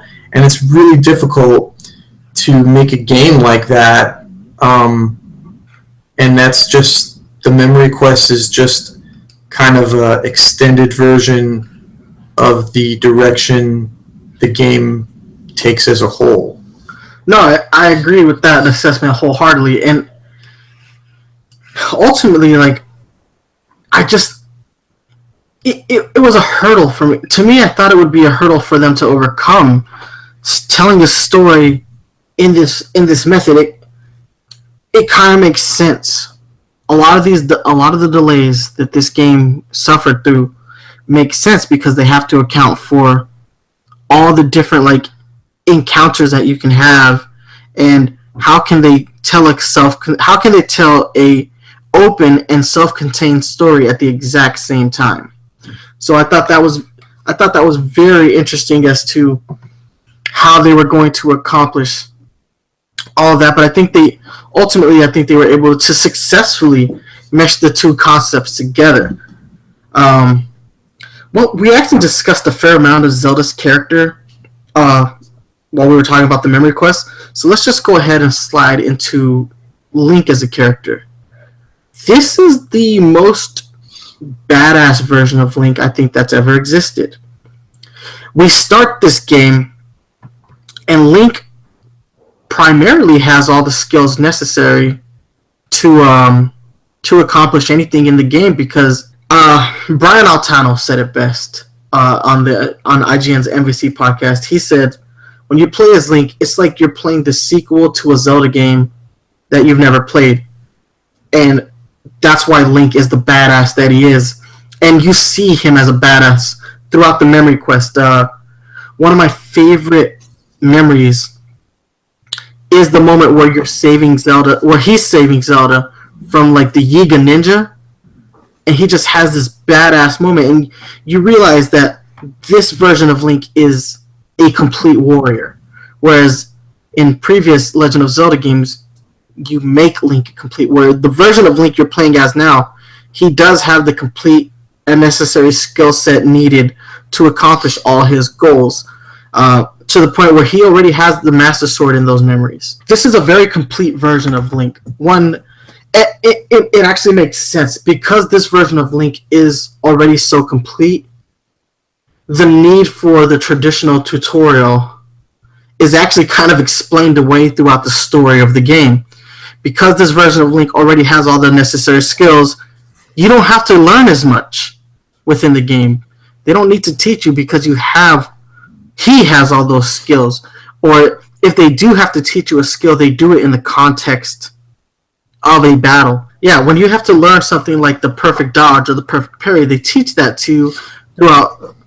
They teach that to you in a very combative way. You learn those things through the course of battle, and it kind of makes sense, because it's almost like Link is recalling how to do things that he already knows.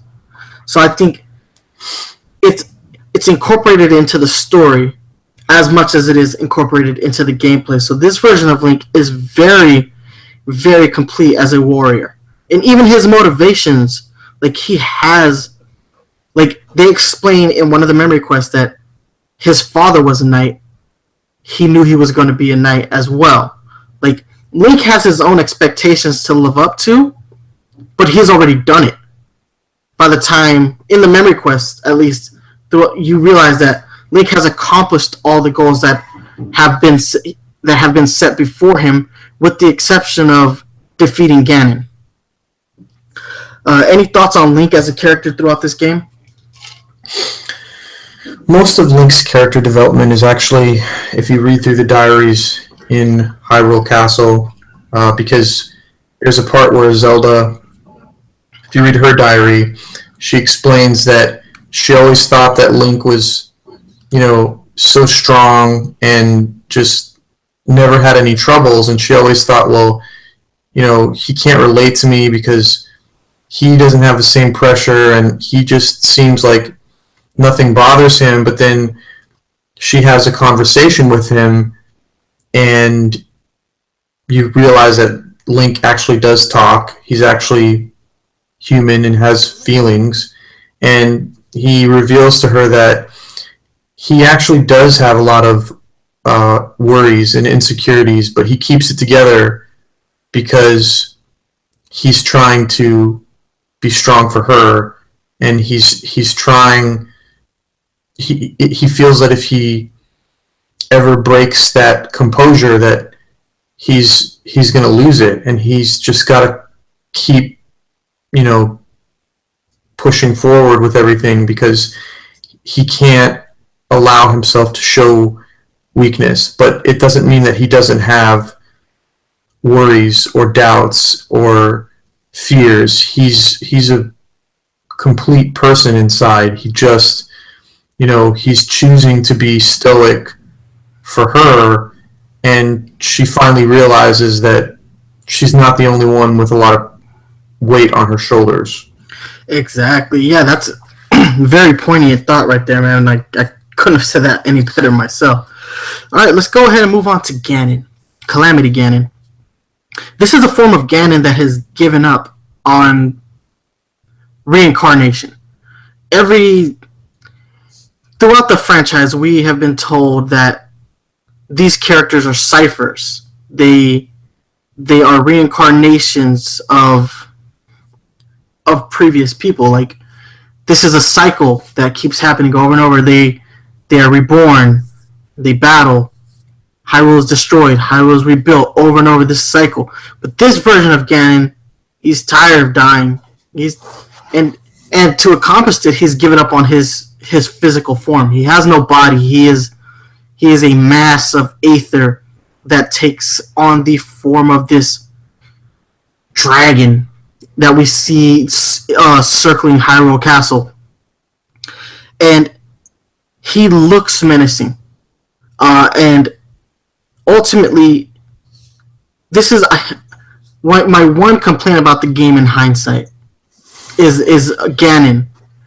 In other Zelda games, Ganon is a much more proactive and menacing. In games like the Wind Waker, you have repeated battles against Ganon. He is much more proactive in his quest to stop Link or obtain the Triforce. Since the Triforce doesn't really play a factor into this game, Ganon has no real need to go out and be as proactive of an enemy. You do fight his individual blight forms, but outside of that, Ganon is a very stationary character, which ultimately had me feeling like there was no real sense of urgency to get to Hyrule Castle because there was no real imminent threat of Ganon. And I think out of all the characters that this game presents us with, Ganon is the one that falls flat. This is supposed to be the main bad guy, the main threat. And ultimately, I felt like he wasn't all that menacing.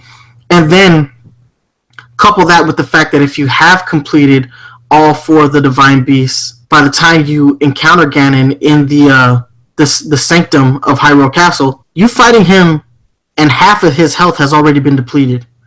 And then the ensuing battle that takes place afterwards isn't hard. Ganon I struggled more with Lynel's than I did with Ganon as a boss. Ganon felt flat to me. His motivations, though, are enticing. Giving up on the whole reincarnation and essentially because Ganon has given up on reincarnation, he's kind of locked the characters of Link and Zelda into that plan as well. Because he's given up on it, Zelda gets sealed away with him, and then Link gets put in that stasis chamber. So none of these characters fall into that cycle of death and rebirth that has been previously established in other Zelda games. So his motivations in this game are much more menacing, but him as a character and him as a threat, I didn't ever really feel that he was a true threat in this game. Let's go ahead and move on to the ending of the game. You've beaten all the forms of Calamity Ganon, culminating in the battle where you ultimately seal Ganon using the light arrows. And peace is restored to Hyrule, but you get this ending where at the very end, Zelda is asking Link, "Do you really remember me?" And I think that was poignant. For her to ask Link if he actually does remember her, if you haven't completed the memory quest, then no, you don't have this fully developed character of Zelda. But if you have completed it, yes, you do. And when she asked him that, there's almost this, at least for me, it was this hint that maybe Zelda feels something more for Link than we've been led to believe up to this point. Maybe there is love for Link as a character. And I thought that was it. This is a great, as an ending, that could have stood on its own. And I thought it was a very poignant ending. But if you have completed all 13 memories, you do end up with this extra little bit at the end of the credits, where Vah Ruta has stopped working, and it's up to Zelda and Link to go figure out what is wrong with it. And I have theories that that's where the DLC story content will pick up from, but that's for another day. It was this moment where you realize that Link's job is kind of done once Ganon is defeated. But for Zelda, her task is really just beginning. It's her job to kind of rebuild, the kingdom, to rebuild this world that's been destroyed by Calamity Ganon. And you realize that's where Zelda is. Her importance is she carries more weight than any individual character in this game. And to see that she's taken on the task of rebuilding this world, that to me made for a really strong ending, because you realize that her job isn't done. It's up to her to rebuild this world. And I thought that was great. And Link is just along for the ride now, because his job is kind of done. He doesn't have to do anything. But you see that Zelda, her job is just beginning, and I thought that was the moment for me. I was like, this game did almost everything right, and this is the ending. This is the ending that I think the game really deserved, was knowing that these characters continue on, and it's time for Hyrule to go through that rebirth process. I thought they did an amazing job of doing that. Anything else to add to how the game ends, my brother? Talk to Impa. Because I went through and I got all the memories, and then I was like, yeah, I got all the memories, I'm going to beat the game now. And I went and beat the game, and I was like, I had to ask you, I was like, was there something, I didn't feel like I got a secret ending, but I got all the memories, and you're like, well, after you get the memories, you got to talk to Impa. And I was like, damn it. Because, I just never went and talked. I didn't get the little tunic that shows you the health for the enemies you fight, because I didn't talk to Impa when you're at the Akala lab. And before the professor there lets you upgrade your runes, she's like, you need to go see Impa. And I actually didn't think that they would let me upgrade the runes without going to see Impa, but I didn't want to go all the way back to Kakariko Village, and I was like, and I talked to her again, and I was like, she's like, I can upgrade them, but you need to see Impa, and I was like, no, and I just kept talking to her more just out of stubbornness than anything, and she's like, and like the third or fourth time, she's like, oh, well, I guess I can upgrade them without you going to see Impa, and I was like, really? Like, wow, okay. And so she upgraded my stuff, and I was like, sweet. And then I never had to go see Impa. And then at the end of the game, like, I didn't realize I had to go back to Impa again so that I could get the secret ending. And so I beat the game. And then you were like, bro, you need to stop avoiding Impa. And I'm like, because I was asking him, like, I didn't get the secret memory. I didn't get the stupid tunic that tells you how much health the enemies have.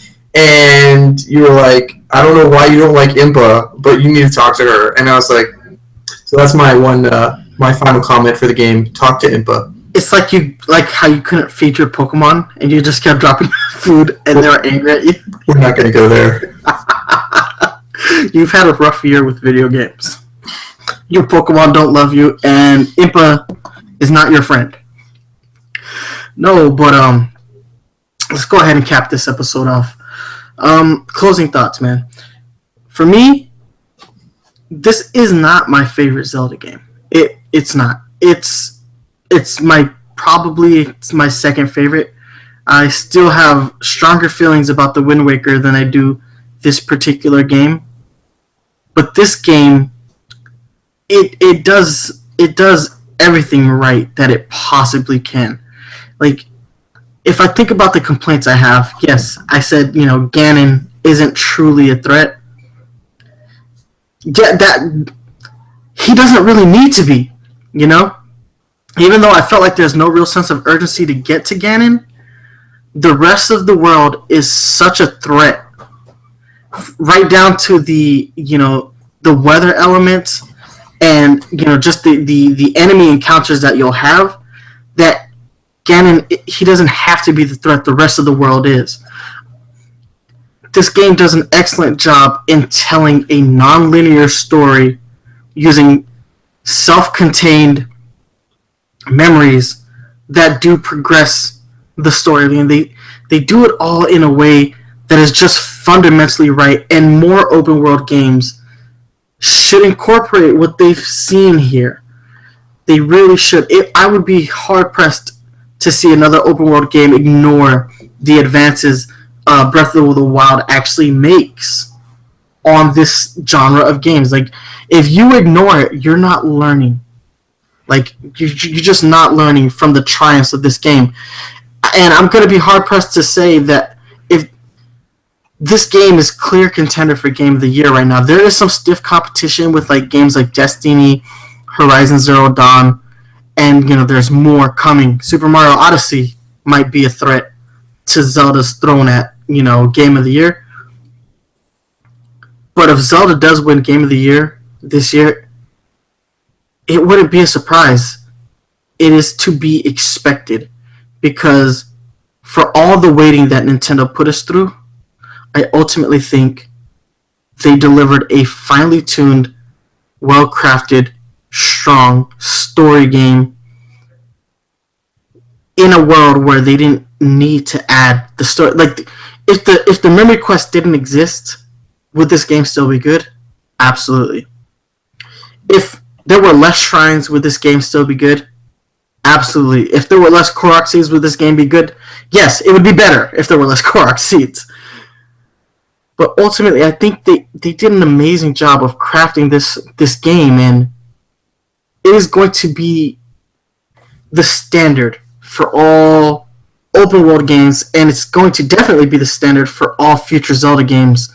If Nintendo is to stray away from this concept that they have created with this version of Zelda, then they're going backwards. And this is the new Zelda. There are some now I will say this, there are some tropes that I hope come back. I want the Master Sword to play a more prominent role, and I want the Hylian Shield to play a more prominent role, and definitely bring back the importance of the Triforce because this game ignores those things. But I think if you combine the classic Zelda tropes with all the new elements that you added in this game, you will ultimately have the perfect Zelda game. Anything else to add, my brother? It's one of the best games I've ever played, and it's a game that I will remember for a very long time. So well done to Nintendo, because in a way they were kind of like, Nintendo was kind of like Zelda. They had a lot of weight on their shoulders. They're like, you need to save the company with this Switch launch. So please make Breath of the Wild the best Zelda game of all time and one of the greatest video games ever made. No pressure. And it's like they delivered, and they unleashed their developing powers and delivered something special that you don't see very often in video games. You don't even see it like every year. Like there are some years where you might get a lot of great games, but you don't even get one game a year sometimes that is on the level that Breath of the Wild is. Like, this is like one of those rare games that kind of defines an era of gaming, because it's like when you look back on the PlayStation era, or everyone immediately thinks of like Final Fantasy VII, or when you look back at the original Nintendo, people think of the original Super Mario Bros. Game, and there's like when you think of PlayStation 2, a lot of people go straight to the Grand Theft Auto series as their most memorable franchise. There are certain moments that define gaming history, and I think this is one of them. No, man, that how do we say anything after that? That is one of the best thought processes I've ever heard spoken on this podcast. Like that is 100% true. I completely agree with that. And guys, that's where we're gonna wrap it up.